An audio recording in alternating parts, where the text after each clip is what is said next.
Ieva, paskaidro mums, kas notiek ar siltuma cenām Rīgā. Jā, tā īsti to izskaidrot ir tiešām grūti, jo tēma ir sarežģīta. Es teikšu, kā ir man sāpēja galva. Varbūt pat pārkārs galva. Jā. Tik tiešām.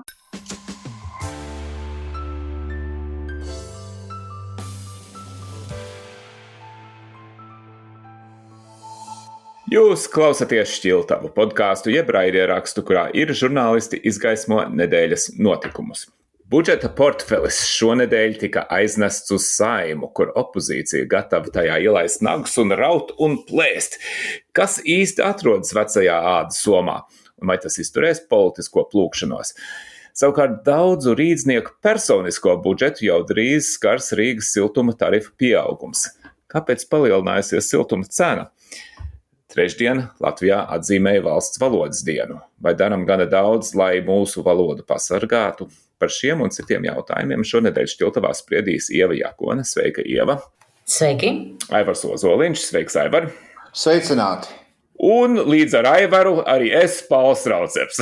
Nu ko, šķiļam!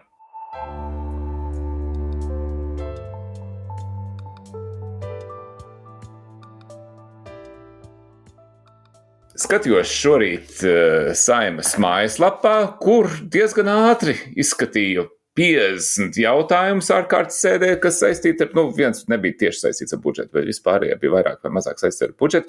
Stundā un 19 minūtēs visam tā braiti izgāja cauri, un ar 52 balsīm pieņēma arī lielo to budžeta likuma projektus, viss, kas saistīti tieši ar naudas izdošanu. Liekas, ka viss labi sācies, bet vai tiešām, Aivar, tu šodien biji Saimā? Ko runā aizkulisēs? Aizkulisēs var just, ka budžetu izgāzt netaisās. Būs problēmas, protams, ka sāks izskatīt, bet ir arī kaut kādas pozitīvas pazīmes par to, ka šantāžas un terora. Terors? Jā. Tur kaut kādi deputāti pašnāvnieki tur iespiet ribīdus. Tur ir zaļie zemnieki. Protams, var prognozēt, ka tur vismaz kuluāros prognozēt, ka zaļie zemnieki terorizēs ar cūgaļu. Vai dieviņās? Viņi prasīs PVN cūgaļai pazemināt to tur. Bet cūkaļai arī viņiem nepietiek, ka to svaigo ar olām nepietiek. Un pienu nepietiek. Nē, viņi prasīs arī cūgaļai, viņi tur prasīs vēl arī kaut ko mēģinās pierādīt, ka var kaut ko ietaupīt un atvēlēt kaut ko veselībai un izglītībai. Vēlēšanas taču nāk. Bet pozitīva zīme šodien bija, ka pavadošo likumu paketē nebija pensiju likuma. Pirms tam zaļie zemnieki bija it kā taisījušies atvērt to un tur kaut ko darīt, noteikti kaut kādas bāzes pensijas visiem un tā tālāk, bet tas ir izņemts. Tas nav aizgājis. Tas liecina, ka zaļie zemnieki varbūt arī nemaz negrib šo valdību pilnīgi sačakarēt, izvirzot kaut kādas prasības, kuras nevarētu izpildīt budžetā.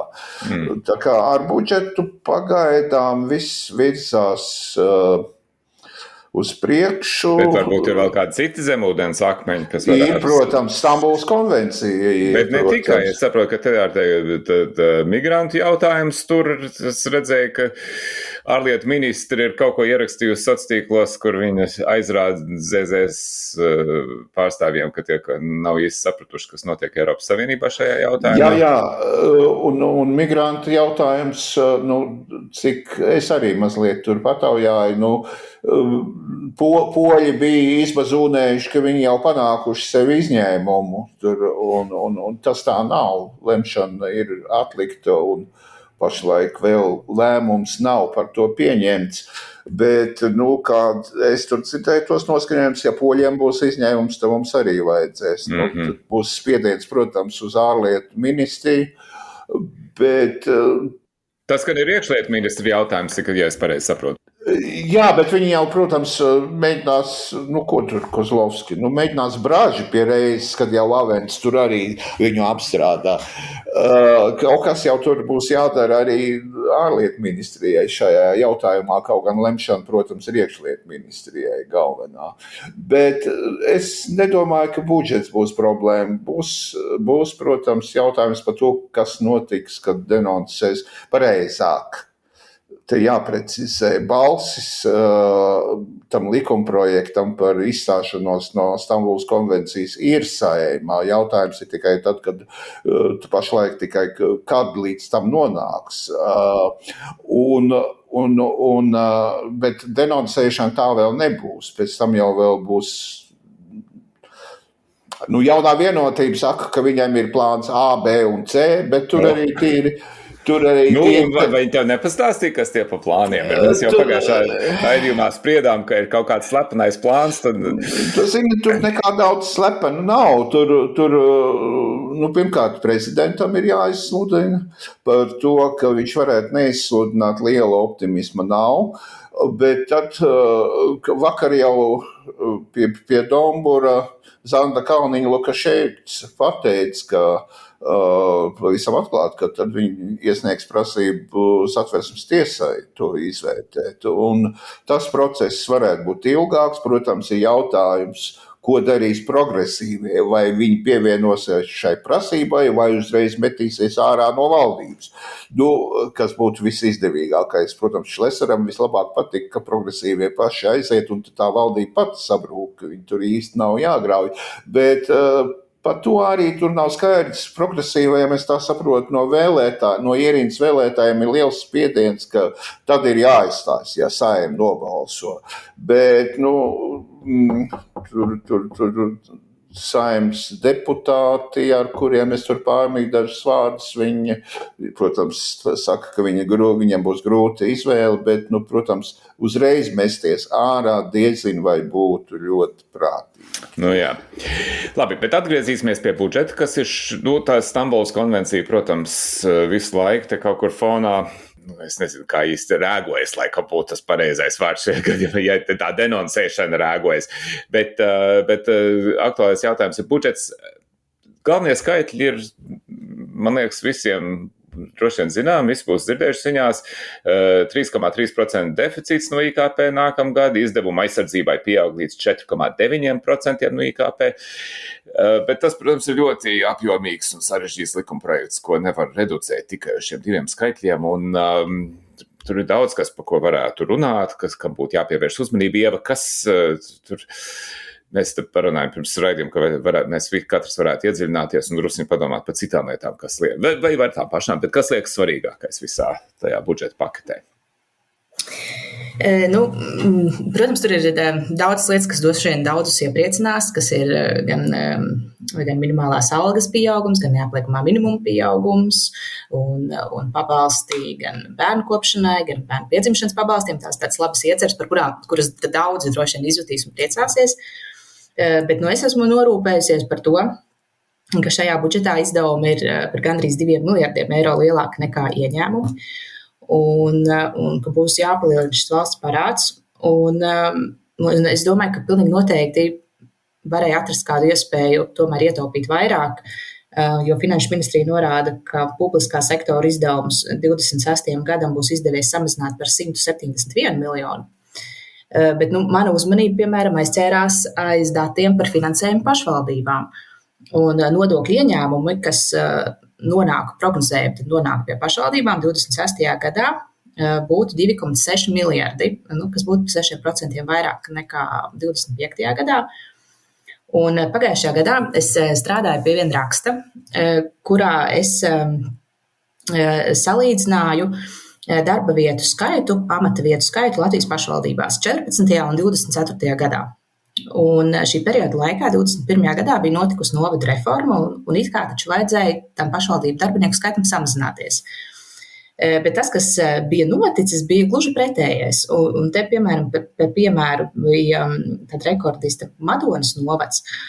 Un pēc mūsu lūguma centrālā statistikas pārvalde apkopoja datus, un tie rādīja, ka Tie Madonas novadā, kurā bija apvienojušies Madonas, Cesvēnas, Ērgļu un Lubānas novads, amata vietu skaits bija audzis par 42% līdz 567 darbiniekiem.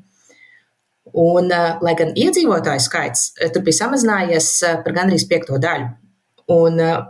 Un tas ir viens no argumentiem, kas man liek domāt, vai pašvaldībās mēs tomēr nevarētu kaut kā efektīvāk tērēt līdzekļus un varbūt, ka tos vairāk kā 2,5 miljardus varētu kaut kā samazināt un varbūt uz tā rēķina kaut kādu daļu tomēr samazināt to mūsu parādu. Jā, te es tev daļai piekritīšu un daļai nepiekritīšu. Es tev piekritīšu par tām pašvaldībām, jo mani arī valdība tā diezgan vienkārši parakstīja vienošanos. Pašvaldības savienība ir tāds tajā budžeta pieņemšanas procesā, ir tā, ka pašvaldības savienība arī runā ar valdību, un tad ir kaut kāds tāds memorands, ja vienošanās par to, viņi piekrīt, nepiekrīt un tālāk. Viņi kopumā bija visi ļoti apmierināti, tāpēc, ka valdība bija pateikusi, ka taupības režīms attiecas tikai uz centrālo valdību un tās pakļautības esošām iestādēm, bet pašvaldības var darīt, kā grib.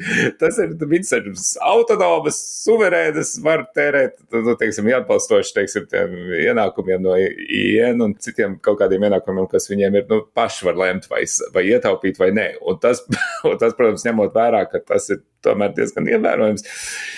Tāds apjoms no kopējā budžeta, tas neliekas sevišķi labi, bet man liekas, ka te atkal, kā jau Aivars teica, vēlēšanas nāk un ZZS ir, kā mēs zinām, arī tieši pagastuveču. Tas pagastuveču lobijs mūsu valdībā un tā, ka līdz ar to diez vai panāksim kaut kādus tur vismaz uz nākamo gadu. Bet es domāju, ka ļoti labi, ka mēs pievēršam tam uzmanību, jo mēdz būt tā, ka visu laiku skatās uz ministrijām un tā tālāk, kur tas kopējais nodarbināto skaits salīdzinājumā ar pašvaldībām ir nav liels nemaz, ja tajās pašvaldībās strādā ļoti daudz cilvēku. Un man liekas, ka būtu vērts paskatīties vairāk tajā virzienā, jo tas tiešām ir, tur man liekas noteikti varētu atrast, ko ietaupīt. Bet, ja mēs runājam par to kopējo fiskālo rāmi, tā teikt, te jāņem vērā, un es domāju, ka tas nav mazsvarīgi, tas nav arī sevišķi izskanējis, ka, ir tas 3,3, mēs visi zinām, ka pēc Eiropas Savienības tiem normatīviem vajadzētu būt 3% no IKP, tagad ir sakarā ar aizsardzības tēriņiem, tur ir dot atkāpi, bet kas ir svarīgi, ir, ka ja mēs izņemam ārā vienreizējas ieguldījums aizsardzībā no šiem 3,3, tad faktiski tas deficīts būtu 1,7%. Jā, tas ir labs novērojums. Tā ka patiesību sakot, labi, nākamgad pirks Haimārs, pirks kaut kādu krasta aizsardzību un tā tālāk, tie ir vienreizēji, bet tas nepārnes uz tālākiem gadiem pirmkārt, un tas ir kaut kas mums ir vajadzīgs tieši šobrīd, un ņemot vērā to, ka tomēr Latvijas tā fiskālā situācija, valsts parāds un viss, kas pārējais uz kopējā Eiropas fondu, tomēr mēs esam labie zēni, teiksim, mums neizskatās īstenībā tas tik briesmīgi, un mums vēl rezervas ir. Es domāju, ka, protams, tā nepieciešamība tieši šobrīd pirkt tās aizsardzības spējas ir acīm redzami, teiksim, un tāpēc jau mēs esam bijuši taupīgi agrāk, lai varētu šobrīd. Un tas otrs, kas man liekas, es ik pa brīdim tā pabrīnos par uzņēmēju organizācijām, kas visu laiku saka, ka vajag tērēt mazāk. Elementārā ekonomiskā loģika, ja mēs skatāmies tā, ir, ka brīžos, ka ekonomikai neiet tik labi, valstī tieši ir jātērē vairāk. Un visu laiku te kliedz, ka mums ir stagnācija, ka ekonomika neattīstās. Bet vai tā ir vispār? Tagad atkal sāk atdzīvoties. Mēs redzam, ka drusku uzlabojas gan patēriņa tie rādītāji, gan arī, teiksim, eksports sāk iet uz augstāk. Ir cerība, ka šī gada beigās, nākamā gada sākumā ekonomika varētu arī virzīties ātrāk uz priekšu. Un tad nākamgad noteikti ir jāizvairas no tā, ka izmanto šo pieaugumu, lai turpinātu vairāk tērēt, tad ir tieši tas brīdis, kad ir jāpievelk groži. Bet laikā, kad tas ekonomika, kā viss, teiksim, kā mēs dzirdam visapkārt, kas stagnē, tas faktiski drusku vairāk tēriņi nemaz nav tik slikti. Aivar, kas tev ir piesaistīts uzmanību? Es nezinu, vai ekonomika stagnē vai tiešām, bet es tev piekrītu, ka no uzņēmēja puses mazliet dīvains spiediens, ja prasīt samazināt izdevumus, ja ekonomika stagnē. Un turklāt nemaz nerunāja par to, ka viņi visu laiku ir sūdzējušies par nodokļiem, un šajā nākamā gada budžetā atkal pamatnodokļi netiek paaugstināti, kur pretīm, ja mēs skatāmies gan uz Igauniju, gan uz Lietuvu, un Lietuvā arī tur, tas gan ir plānots 27. gadā, man šķiet, bet arī tur tiek plānot diezgan nozīmīgs nodokļu pieaugums. Labi, tā. Jā, bet kopumā, protams, jebkurā budžeta likumā var atrast, simtiem vietu, kur piekasīties. Man pašlaik interesē, protams, bažas, deficīts un parāds, valsts parāds, tas vieš bažas, bet kopumā nav jau alternatīvas pašlaik. Un jautājums ir kļuvis pilnīgi politisks. Ja nepieņem budžetu, valdība krīt, ja budžetu pieņem, tad varbūt nē. Tāpēc es domāju, ka to jau saprot arī politiķi, tāpēc kasīšanās otrajā lasījumā noteikti visādi priekšlikumi nāks vēl, bet kopumā man izskatās, ka aizsardzībai tomēr ir pieaugums ļoti būtisks un nopietns, un tas ir ļoti vajadzīgi. Un kaut vai tādēļ atbalstītu šo budžetu. Jā. Es vienkārši precizēšu, par to Lietuvu. Viņiem tieši nākamgad būs gan uzņēmumu ienākumu nodokļu pieaugums, gan iedzīvotāju ienākumu nodokļu pieaugums, gan atcels pazemināto PVN, samazinātā PVN likme daudzās pozīcijās pieaugs, ne līdz standartlikmei, bet tomēr pieaugs. Citās atkal līdz standartlikmei, tā ka īstenībā Lietuvā nākamgad būs diezgan nozīmīgs nodokļu pieaugums. Un es saku, mums viss ir dabas resursu nodoklis un būs lielākas akcijas nodoklis tabakai un alkoholam, bet tas varbūt pat ir veselīgi. Bet apvienotais saraksts, Miltēns tur un Tavārs, viņi teica, ka mums ir jāpanāk Lietuvu un Igauniju. Labi, tad es gaidu, ka viņa priekšvēlēšana programmā būs tas, ka PVN ir jāpieaug līdz 24%, tieši tāpat kā Igaunijā. Tas būtu loģiski. Uz to tu neceri labāk. Viņam tur būs 0 drīkst. Nē, tā nedrīkst. Eiropas varbūt. Labi, tā nedrīkst. Labi, tad tu nedarīsi. Labi, tad būs arī citi temati, bet pirms tiem es iespraukšos nelielu reklāmu. Mūsu izdevniecības agroputnu piedāvājums žurnāliem ir nauda un domazīme turpinās vēl tikai pusotru nedēļu, līdz 26. oktobrim. Piedāvājums ir īpaši izdevīgs tiem, kas abonē ir digitālo žurnālu uz veselu gadu, jo visu žurnālu saturu varēs saņemt par tikai 90 eiro centiem nedēļā. Izmantojiet iespēju, kamēr vēl varat, jo šīs rudens cenas, tāpat kā gājputni, drīz aizlaidīsies prom. Daudz būs dzirdējuši par vētru, kas šovasar sacēlās ap Rīgas siltuma plānoto tarifu pieaugumu no 78 līdz 88 eiro par megavatstundu. Pēc Rīgas domas un ekonomikas ministrijas iebildēm cenu kāpums tika piebremzēts, tā cena būs 83 eiro par megavatstundu, bet arī tas nav sevišķi patīkami. Un rezultātā tika atlaists Rīgas siltumvaldes priekšsēdētājs Ilvars Petersons. Par šiem tarifiem sabiedriskajā telpā notiek dažkārt grūti izsekojami strīdi ar spēcīgu politisku piegaršu, bet drīz jau rīdznieku rēķinos sāks parādīties arī apkures izmaksas, tāpēc ir ļoti labi, ka Ievai šīs nedēļas žurnālā ir raksts, kurā viņa skaidro sarežģīto sistēmu, kā veidojas siltuma cena. Ieva, paskaidro mums, kas notiek ar siltuma cenām Rīgā? Jā, tā īsti to izskaidrot ir tiešām grūti, jo tēma ir sarežģīta. Es teikšu, kā ir man sāpēja galva, kamēr sāpiņķerēju. Jā, pārkārs galva. Tik tiešām. Un tā, kad es sākumā ar tiem intervējumiem runāju, ka mēs tā vienā atvērumā gribētu izskaidrot, viņi tā pasmaidīja, teica labu veiksmi jums ar šo, un tā arī ir, vienā atvērumā neietilpa, vajadzēja 2. Īsumā es tā varbūt izstāstīšu tātad. Rīgā abiem krastiem, tātad kreisajam krasta Pārdaugavā, kreisajam krastam to apkuri saražo pats, siltumu saražo pats Rīgas siltums ar saviem šķeldas un gāzes katlu mājām. Bet Daugavas labajā krastā, kur ir aptuveni 2/3 no visa tā Rīgas siltuma apjoma, Rīgas siltums šo siltumu pērk. Augstākajos ziemas mēnešos labiem krastam vajag līdz pat 600 megavatiem siltumenerģijas. Un lielāko daļu tā apjoma piegādā Latvenergo, bet bez tā ir vēl 5 uzņēmumi, kas ražo siltumu pamatā no šķeldas. Un šīs privātās katlamājas kopā var saražot 178 megavatus. Un, lai radītu konkurenci, tad tieši par šādu apjomu, par 178 megavatiem, Rīgas siltumenerģiju iepērk izsolē. Un tātad pārējo piegādā Latvenergo. Un dienās, kad arī Latvenergo mēdz piedalīties šajās izsolēs. Un tajās dienās, kad Latvenergo tur piedalās, tad to cenu izdodas nosist pat zem 30 eiro par megavatu. Jo tāpēc, ka Latvenergo rodās tāds lēts siltuma atlikums no TC2, un tad viņš pa lētu naudu uzņēmums šai izsolē to var piedāvāt. Un tad ir arī dienas, ka tad, kad šīs lētais siltums ienāk izsolē, kad no tiem privātiem uzņēmējiem Rīgas siltums neiepērka neko, jo viņi nepiedāvā tik zemu cenu, kā šis Latvenergo piedāvājums.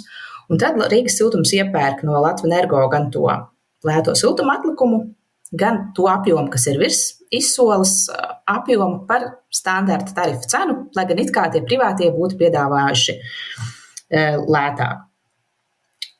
Un uzņēmējiem šķiet, ka tas ir negodīgi. Un savā ziņā tā tas arī ir.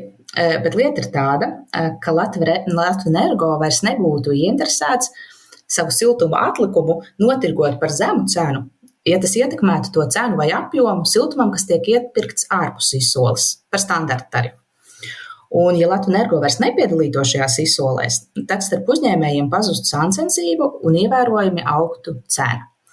Un to var labi redzēt aptuveni pusē gada dienu, kad Latvenergo nepiedalās. Starp tiem privātiem uzņēmumiem veidojās plēsonīga peļņa. Tā to raksturoja Rīgas siltuma valdes loceklis Raivis Eliņš. Jo, ja dienās, kad Latvenergo sastāda konkurenci, tad tā cena samazinās tiešām līdz pat 30 eiro par megavatu, bet pārējās dienās saglabājās ap 70 eiro par megavatu, jo tiem uzņēmējiem vairs nav vajadzība palīst apakšā zem Latvenergo cenas, lai iegūtu to uzvaru tajā izsolē. Un Eliņš rēķina, ka savukārt tā pašizmaksa no šķeldas saražotam siltumam varētu būt vispār tikai kādi 20 eiro par megavatu. Tas ir krietni lētāk nekā ražot siltumu no gāzes. Un tā kā privātajām katlamājām nav nekāda ierobežojoša tarifa, tad Rīgas siltuma izsoles tām sagādā pasakainu peļņu. Tātad ir 5 uzņēmumi, kas tajās izsolēs piedalās, un viņu vidējā rentabilitāte pagājušajā gadā ir bijusi aptuveni 18%. Tātad viņi nopelnījuši 8 miljonus no apgrozītiem 45. Tas ir nesamērīgi šādiem uzņēmumiem, manuprāt, jo parasti šādi komunālo pakalpojumu, elektrības un siltumu un tā tālāk, tur tas ir jābūt zemai, bet ļoti stabilai peļņai, un šeit viņi augsti. Īpašnieki tev nepiekrist. Viņi teiks, ka vajag vairāk. Es tev saprotu, jā, bet tas nav pareizi. Jā, un ir bijis vairāk. Citus gadus tā rentabilitāte bijusi pat 3. daļa no apgrozījuma. Un es par tiem īpašniekiem, es paskatījos, kas tad pelna no šī biznesa. Un vislielākā peļņas marža ir bijusi tādam Riga Vest. Pagājušā gadā viņi nopelnīja 29% no apgrozījuma, 22. gadā pat 42%, jo vispār kosmos. Un pēdējos 3 gados uzņēmums nopelnījis 14 miljonus. Un šī uzņēmuma līdziepašnieki ir uzņēmēja jau pirmajā instancē par kukuļošanu notiesātā Māra Martinsona bērni, Mārtis Martinsons un Almona Pērkmane. Bet no šā gada uzņēmums pārgājis jau pie viena Somijas reģistrēts, īpašnieks ir Somijā reģistrēts uzņēmējs Grenoja kompānija. Un šim pašam Somu uzņēmumam no šā gada pieder arī Grenrīga. Tā ir vēl viena katlu māja privātā, un tās līdzīpašnieks arī savulaik bija pats Māris Martinsons. Tātad viena bija bērniem, otra bija pašam.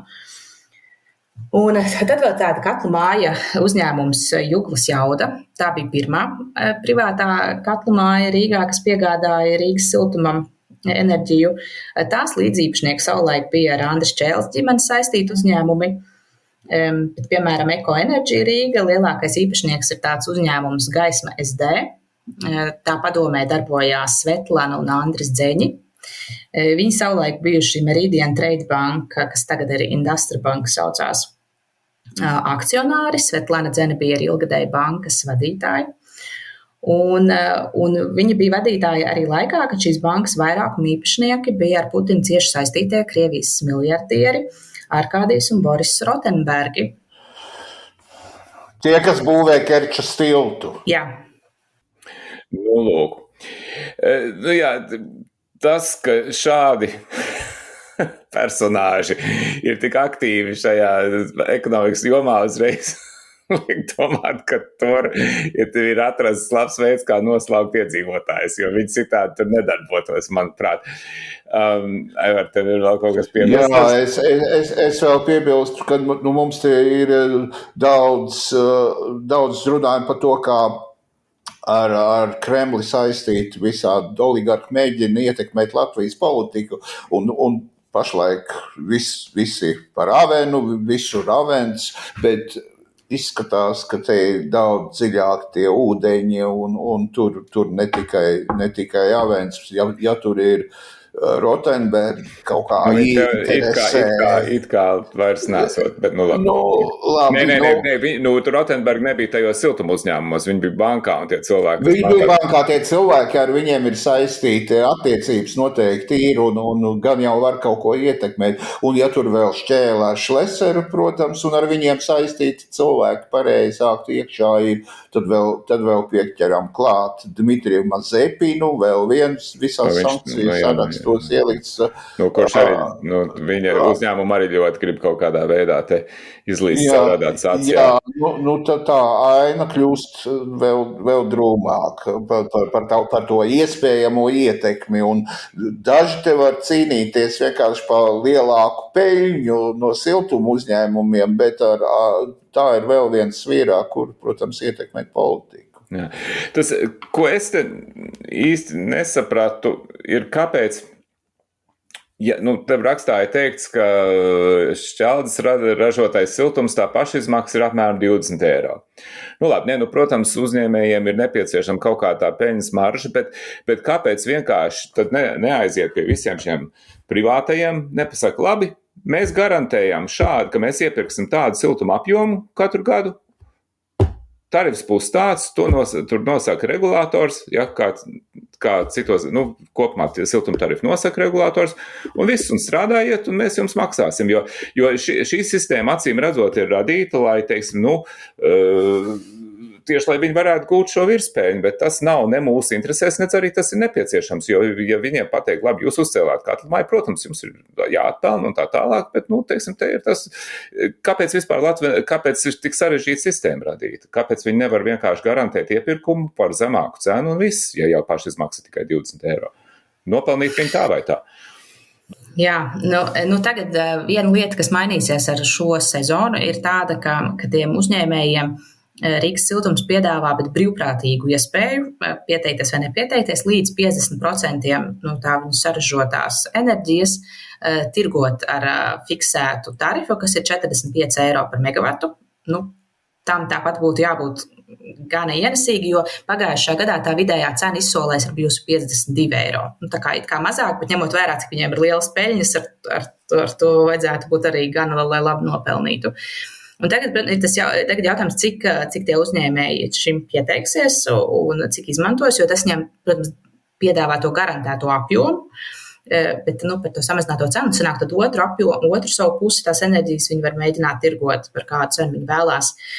Rīgas siltums valdes loceklis man stāstīja, ka viņi bija mēģinājuši taujāt pēc iespējām tarificēt arī to privāto saražoto siltumu. bet tur īsti nav atbalsta arī ekonomikas ministrijā, kurai liekas, ka tarifi nav burvju nūjiņa, kā man teica ekonomikas ministrijas valsts sekretāra vietnieks, un laikam arī tas regulators tā kā īsti, ka šobrīd likums laikam tā īsti neļauj un sacīja, ka tas šobrīd nebūtu iespējams. Tur būtu laikam vajadzīga tāda politiska griba uzlikt tos tarifus arī tādiem privātajiem, un tad izskatās, ka šobrīd ekonomikas ministrijā, vismaz cik es viņiem vaicāju, tad atbilde bija, ka tarifi nav burvju nūjiņa. Šis man, protams, nevar apgalvot, ka es esmu pasaules vadošais eksperts šajā jautājumā, bet vienkārši no malas skatoties liktos, ka pareizais risinājums ir uzcelt šo pakalpojumu piedāvātāju, teiksim to piegādātāju, tev ir samērīga, nepārāk liela, bet garantēta peļņa uz x gadiem, tu atpelni savu ieguldījumu, tev nav jāuztraucās, jo siltums mūsu platumgrādos vienmēr būs vajadzīgs. Un turklāt, kas arī būtu svarīgi, un ko man stāstīja viens cilvēks, kas saistīts ar meža nozaru, te bieži mēs lauzam rokas, ka redz, kā cik daudz izved visādus to apaļkokus un šķeldu un tā tālāk. Viens no iemesliem ir vienkārši tāpēc, ka Latvijā nav kur to izmantot. Teiksim, Igaunijā viņi ļoti mērķtiecīgi ir uzcēluši ļoti daudz katlu mājas, kas izmanto šķeldu. Līdz ar to viņiem tas eksports ir mazāks, šķeldas eksports. Mēs eksportējam daudz, tāpēc, ka mums ir tec, kas strādā ar gāzi. Un te būtu arī varbūt veids, kā tā šķelda acīm redzot ir lētāk. Ja? Teiksim, tad, ja izmanto to mūsu mājas šķeldu, tas nāk arī mūsu ekonomikai pa labu, cena ir zemāka. Es nezinu, teiksim, tas, protams, ir liels politisks lēmums, un kādam ir jāpiesēžas un jāizdomā, kā to dabūt cauri, bet šeit atkal tas, kā šajā jomā ir ielīduši no visām malām oligārhi rāda, kad viņi te redz veidu, kā, teiksim, radot šādu sarežģītu, necaurspīdīgu sistēmu, viņi var tīri labi nopelnīt tā vietā, lai mūsu radiatori siltu par zemāku cenu. Labi. Katrā ziņā šis ir jautājums, pie kur iespējams būs kaut kad jāatgriežās, bet ir skaidrs, ka teiksim, tā sistēma nav īsti sakārtota. Paldies opozīcijas deputātam Andrim Kulbergam, ka viņš pievērs uzmanību šai lietai, ņemot tur par to daudz rakstot sociālos tīklos, bet uzticēšanos viņa teiktajām drusku mazināja tas viņa pieķeršanās iespējamam interešu konfliktam, tur, uz ko viņš norādīja, ka tā, kad izpēta to, es saprotu, ka viņam, jebkurš arguments ir labs, bet tur par to vienu to padomus locekli, kurš iepriekš bija strādājis vienā no tiem uzņēmumiem, tas liekas diezgan aizmācīgi piebildes. Salīdzinot ar oligarhu tīklu tajā sistēmā, tas, protams, izskatās. Bet tur vienkārši arī īsti, tur īsti nevarēja būt. Labi, bet neiedzināsimies tā detaļa. Labi, pārējiem pie trešā temata. Trešdien, 15. oktobrī, bija valsts valodas diena. Un mūsu kolēģei Laurai Dumberei šajā sakarā ir ļoti laba intervija ar Latvijas Universitātes Latviešu valodas institūta direktoru Sandu Rapu, kurā viņi novērtē gan latviešu valodas stāvokli mūsdienās, gan arī resursus, kur tiek veltīti profesionālai latviešu valodas pētīšanai un attīstīšanai. Nepārstāstīšu visu interviju, bet varbūt vienkārši jūs varat pateikt, kas pievērs jūsu uzmanību, kas jūs iepriecināja, kas jūs apbēdināja šajā intervijā. Aivar, varbūt tev kas sakāms. Vispirms sveiciens visiem bimberbakiem un pisāriņiem. Beidz lamāties, Aivar, šis tomēr ir ģimenes raidījums. Bimberbaks ir irss un mūs lamā par iršiem kādreiz vai dēvē. Tā kā mēs, Paul, esam bimberbaki. Bet pisāriņi ir vienkārši odi. Tādas jaunas lietas es nebiju zinājis, ko es uzzināju par leksiku, latviešu valodas leksiku, bet ir brīnišķīga intervija, protams, un patīkam lasīt sarunu ar cilvēku, kurš saprot, kas ir valoda un kāpēc tā ir svarīga. Un diemžēl no šīs intervijas arī uzzinām, ka vispār tā dēvētajai valstī, tātad laikam visām valdībām, latviešu valodas pētīšana, kopšana un saglabāšana nav bijusi galīgi prioritāte. Tas finansējums, ko viņi saņem, par ko viņi stāsta, viņam nav pat bāzes finansējuma institūtam. Un viņi dzīvo no kaut kādiem projektiem, kurus tur nezinu, kam tur sadalīt, jo tās naudiņas ir tik mazas, ka tas ir diezgan bezcerīgi. Es domāju, ka tā vietā, lai daži te stingrā mugurkaula nacionālisti cīnītos ar tantiņām pie Rīmī kasēm, kuras tur krieviski kapeikas skaita, viņi būtu pievērsušies labāk tieši latviešu valodas pētīšanas un kopšanas jautājumiem, kas tiešām ir aktuāli, jo ar valodu, kā mēs redzam, arī žurnālistu vidē, neiet labi. Valoda noplicinās, kļūst ar vien primitīvāka, ievazā dažādas sintaktiskas formas, kuras nav raksturīgas latviešu valodai, kuras kropļo latviešu valodu un kopumā latviešu valodas līmenis iet uz leju. Vismaz man tādu novērojumu. Jā, tas, diemžēl, tā ir. Un es tev pilnīgi piekrītu par šo nepareiziem uzsvariem, jo mēs visu laiku dzirdam, ka saka, mums ir jāparāda mugurkauls, ja kāds runā krieviski, jāatbild latviski. Labi, tā var darīt, un tas, protams, es negribu teikt, ka tas nav svarīgi, bet ja mēs paši runāsim aizvien sliktākā latviešu valodā, tad kāda jēga no tā, ka mēs sliktā latviešu valodā runāsim ar šiem cilvēkiem, kas latviski nesaprot. Un tā otra lieta, kas šeit ir būtiski, ir tieši kāda pētījuma netiek veikta, jo tie nav tikai pētījumi par to, kas notiek valodas vidē, bet arī, piemēram, par to, kā labāk mācīt latviski. Gan jauniem cilvēkiem, gan arī cilvēkiem, kuriem latviešu valoda nav dzimtā valoda. Un šīs prasmes iemācīt labi latviski runāt kļūs aizvien svarīgākas. Ja, un kādi atkal, teiksim, labi, tā tantiņa pie kases varbūt tik labi latviski neizsakās, bet kādas viņai ir iespējas uzlabot savas valodas zināšanas, teiksim, no tā, ka mēs dusmīgi nošņāksim kaut ko viņai latviski, viņa jau labāk neiemācīsies. Ieva, kāds tev vērojams? Jā, ir skumji, ka valodas pētniecībā ir tik skops finansējums. Intervijā Rapa saka, ka Lietuvā un Igaunijā pilnas lodes strādā apmēram 80 valodnieki, un mums pietiek finansējums 6 pilnām slodzēm. Tas ir cits starpais vienkārši piebilst. Tieši tāpat situācija ir Latvijas vēstures pētniekiem, un tas ir vispār, es domāju, ka tas ir skandalozi, ka mūsu valstī nevar atrast naudu, kas nebūtu, tie nav simtiem miljoni. Tas ir diezgan, nebūtu nepieciešama liela nauda, bet lai pētītu lietas, kas ir tieši mūsu valsts pamatos, vēsturi un valodu, un tā nauda neatrodas. Labi, bet Jā, un es arī līdzīgi kā tu ar Paulu pievērsu uzmanību par to, ka viņi saka, ka neatliek naudas, lai pētītu latviešu valodas mācīšanās metodiku skolās. Un viņi saka, ka bērnu un jauniešu vidū latviešu valodas prasmes brīžiem vājākas nekā angļu.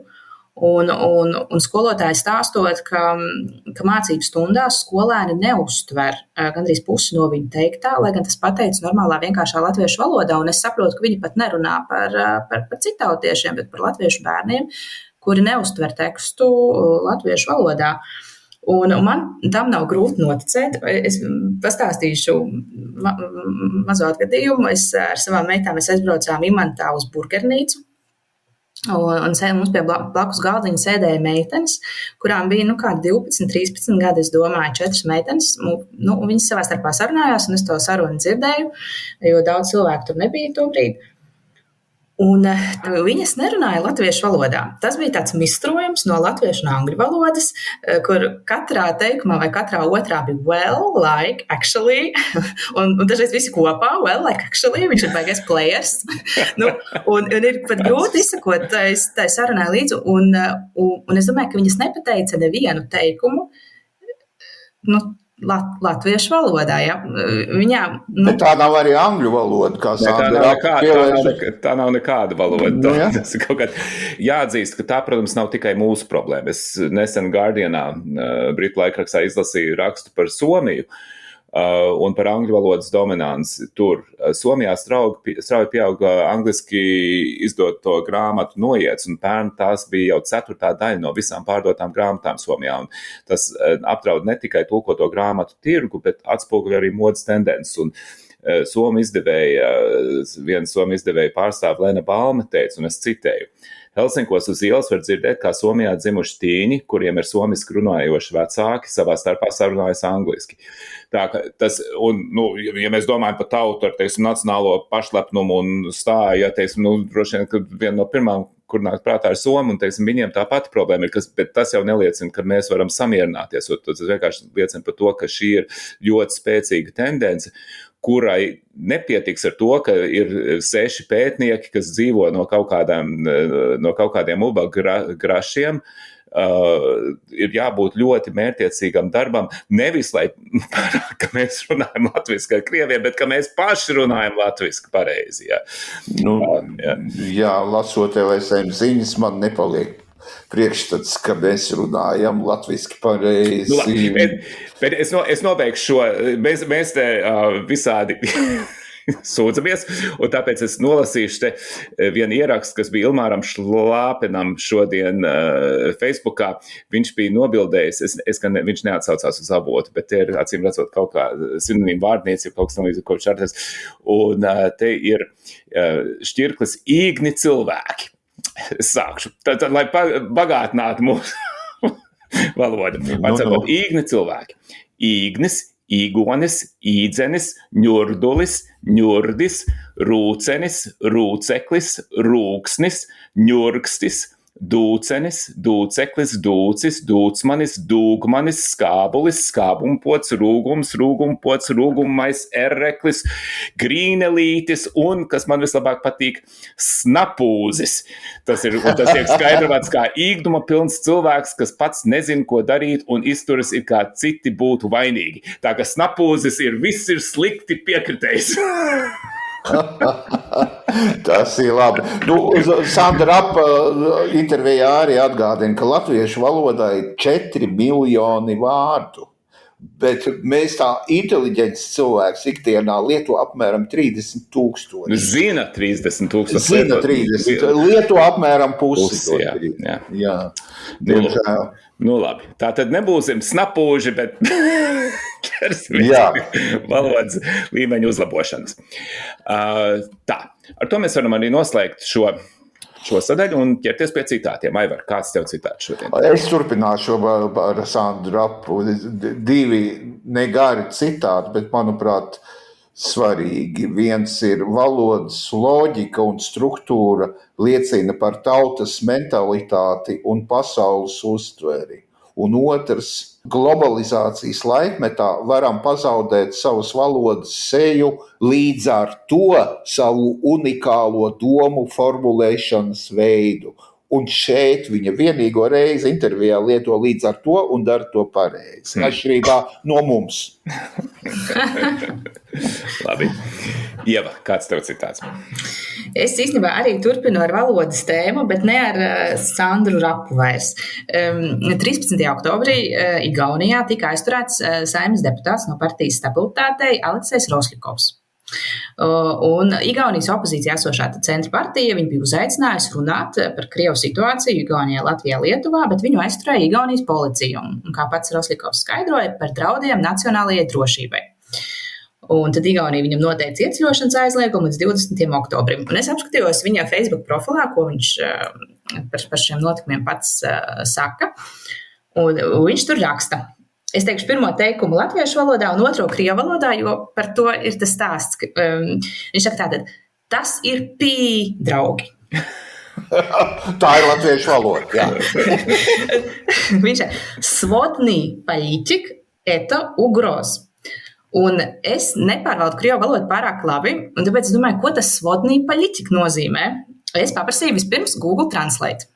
Tā man teica konsolidēts politiķis. Es domāju, joprojām nesaprotu, kas tas tāds ir.